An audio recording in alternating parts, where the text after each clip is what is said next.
देखिए, 10वीं बार मुख्यमंत्री बनने जा रहे हैं। मुख्यमंत्री निश्चित तौर से एक संवैधानिक पद है, मैं अपनी शुभकामनाएं देता हूं। पर जो वहाँ पे शासन सत्ता चल रही थी, उसमें मैं गया था चुनाव के समय। पूरे प्रदेश के अंदर बेरोजगारी का आलम चरम पर, नौजवानों को लाठी लाठी मारा गया, उनके हाथ पैर तोड़े गए और पूरी तरीके से वहाँ पर जिसको कहा जाए जंगल राज, ये कहते हैं महाजंगल राज चल रहा। शराब तस्करी के लिए एक महिला ने खुलेआम बोला बक्सर में कि भैया एक शराब तस्करी होत बा, कितने बिकत बा, 120 130 में शराब बंदी किया है आपने, आप ड्राई स्टेट किए हैं और आपके मुख्यमंत्री काल में 10वीं बार आप लेने जा रहे हैं और इसके पीछे वाले कार्यकाल में किस तरीके की चीज़ें हुई हैं, आप जरूर उससे सबक लीजिए।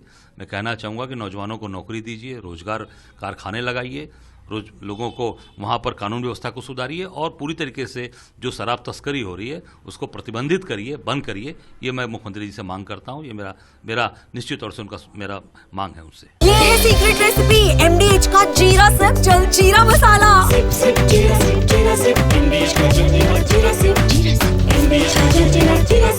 पूरा एनडीए पीठ थपथपा रहा है कि हमने जीत लिया पूरा। देखिए, अब वो जो जीत हुई है, जीत में निश्चित तौर से बहुत बड़ा योगदान, जो सबसे बड़ा अगर स्टार प्रचारक कोई इनका रहा है तो वो ज्ञानेश कुमार जी, जो इलेक्शन कमिश्नर हैं देश के, वो सबसे बड़े स्टार प्रचारक हैं एनडीए के।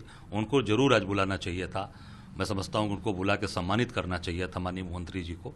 सबसे बड़ा श्रेय उनको जाता है। क्या चुनाव फेयर हुआ है ये? मैं इसने कहा ना कि ज्ञानेश कुमार को बुला के सम्मानित करना चाहिए था। अब इससे साबित हो गया कि चुनाव किस तरीके का हुआ है, फेयर हुआ या अनफेयर हुआ।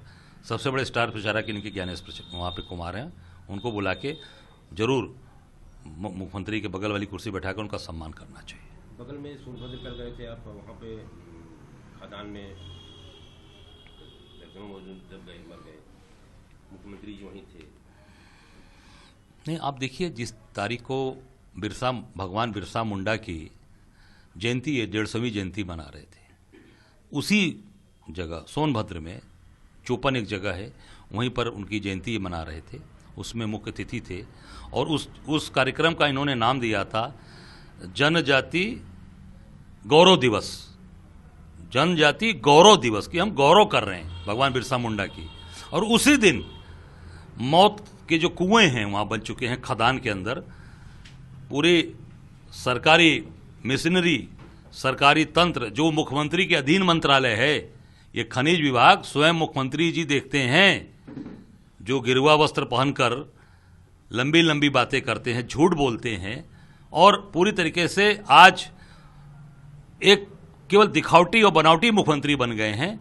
वो उस दिन वहां पर उपस्थित थे और एक शब्द भी नहीं बोला, न वहां पर गए और न जाकर उनके बीच में उनको संवेदना प्रकट की, न उनको जाकर उनके बीच में ढांढस बंधाया। और उसके बाद भी एक भी एक्स प्लेटफॉर्म पर उनका कोई संवेदना आज तक उनके प्लेटफॉर्म पे नहीं पड़ी है। निश्चित तौर से ये बहुत बड़ी विडंबना है। और मैं इतना ही कहना चाहूँगा कि तत्काल वहाँ के जो पूरा तंत्र है, माफिया तंत्र, और जो पूरा खनन का पूरा जो काम हो रहा है माफियाओं के साथ मिलकर, पूरा नेक्सस है, वो अधिकारी से लेकर सारे अधिकारी, जिला अधिकारी से लेकर सब लोग उसमें मिले हैं। उनके खिलाफ कठोर कार्रवाई होनी चाहिए और जिन लोगों की अभी तक नामजद FIR है उनकी गिरफ्तारी तक नहीं हुई है, क्योंकि वो भाजपा के संरक्षण में पल रहे हैं और उसको पूरा संरक्षण मुख्यमंत्री जी और पूरी सरकार के द्वारा दिया जा रहा है। ये साबित होता है कि मुख्यमंत्री जी का एक शब्द न बोलना और उस पर एक ट्वीट नहीं आना, ये साबित करता है कि पूरा मुख्यमंत्री के संरक्षण में सारी चीज़ें, क्योंकि मंत्रालय उन्हीं का है, उनके संरक्षण में सारी चीज़ें चल रही हैं। बनारस में एक नेक्सस चल रहा है कप सिरप का, जिसमें बनारस का ही एक आदमी बहुत सरगना है, वो फरार है। भाजपा के कल भी एक वो पकड़ा गया। भाजपा के सारे कार्यक्रमों में रहता है वो, आप उसकी तमाम फोटोज देख लीजिए। जो शुभम जायसवाल नाम का व्यक्ति आज पूरे बनारस के अंदर भाजपा के भी सारे कार्यक्रम में देखिए, सारी पोस्टर होर्डिंग्स में उसकी फ़ोटोज़ लगी हैं। पूरी तरीके से भाजपा के लोग संरक्षण कर रहे हैं। पूरे उसमें पूरा कई 100 करोड़ रुपया कमाया है उसने, हज़ारों करोड़ रुपया, कई मकान खड़े कर लिए। और उसमें पूरा तंत्र, तो भाजपा के तंत्र में एक तरफ खदान के अंदर मजदूर दब के मर रहा है, कोई संवेदना नहीं आई, कोई बात नहीं, मुख्यमंत्री जी ने कहीं बगल में थे नहीं गए। आज उन्हीं के प्रधानमंत्री के संसदीय क्षेत्र में ये सबसे वीआईपी क्षेत्र प्रधानमंत्री के क्षेत्र में आज पूरी तरीके से कफ सिरप बेचकर आज लोगों की हत्याएं हो रही, मारा जा रहा है, जहर बेचा जा रहा है प्रधानमंत्री के संसदीय क्षेत्र में। ये कानून व्यवस्था है, ये सरकार चल रही है, यह लूट तंत्र चल रहा है और पूरी तरीके से ये महाजंगल राज चल रहा है, जिसमें पूरे सरकार की मशीनरी आज गलत कामों में लिप्त है और गलत लोगों को संरक्षण दे रही है। मणिपुर तो प्रधानमंत्री जी नहीं गए, लेकिन आरएसएस प्रमुख जा रहे हैं आज। देखिए, मैं इतना ही कहना चाहूँगा कि प्रधानमंत्री संवैधानिक पद है, आरएसएस के प्रमुख का संवैधानिक कोई पद नहीं है। वो जाए न जाए उससे कोई फर्क नहीं पड़ता।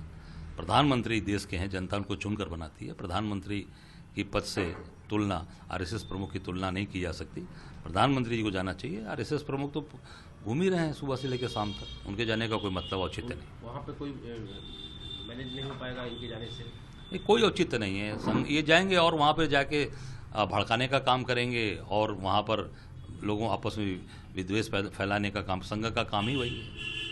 दादी के हाथों का जादू और खुशबू से महकता घर, माँ की मुस्कुराहट और खाने की सुगंध। MDH गरम मसाला, क्योंकि हर रिश्ता है स्वाद से जुड़ा। MDH